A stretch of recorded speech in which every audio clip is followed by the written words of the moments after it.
This from NFL.com, ranking make or break candidates for the 2024 season.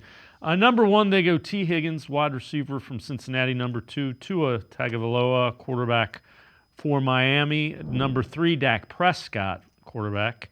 Number four, they go Deshaun Watson. Browns have not received anything close to quality return on their investment. If that continues, might see Cleveland consider alternative options before long, making 2024 absolutely pivotal year for Watson.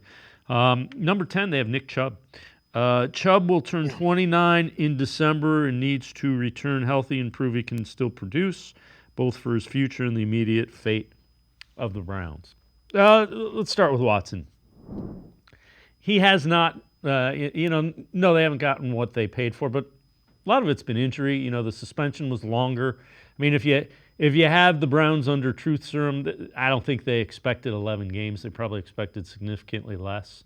So you had you had a longer than expected suspension and injury. Yeah, I mean, due to suspension and injury, he's played about 11 out of the 34 games that they Yep. expected him to be able to play in this time period. And that's why the return on investment just hasn't seemed like it's there. I'm pretty sure if we lived in a world where Deshaun Watson did not get suspended, did not have this controversy following him, and did play immediately once he got traded to the Cleveland Browns and get through all of this stuff in year one, we probably would have been very happy with what the trade would have gotten. But when you've only gotten 11 games out of it, you're still kind of waiting because we're still within that first season of the shot. We haven't even got 17 games out of him yet, right? So it's hard for us to even get a read of what he's going to be at. So he's going to be a question mark until he stays healthy, plays that full season's worth of games, and really gets a chance to actually be judged based on what he's doing at the quarterback position, because his samples have been so few and far between that it's hard to get a real read on what he's going to be. Nick Chubb, on the other hand, turning 29, he does play running back. I always caution people, if we use these averages to dictate what's going to happen with not average players.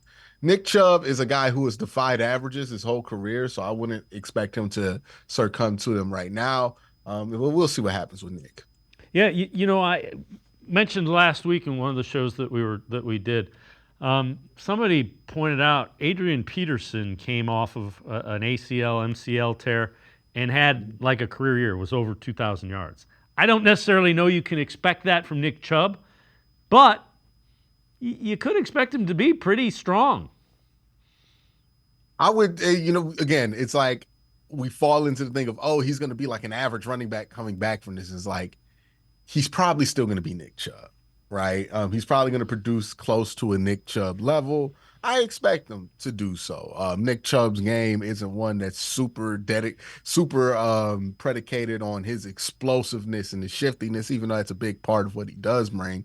So I think even if he does lose a little bit there, he can adjust. And he's a great athlete and he's a great player, a great football mind. I'm pretty sure he'll figure out how to compensate in real time for what he might not have anymore after the injury to what he still does have.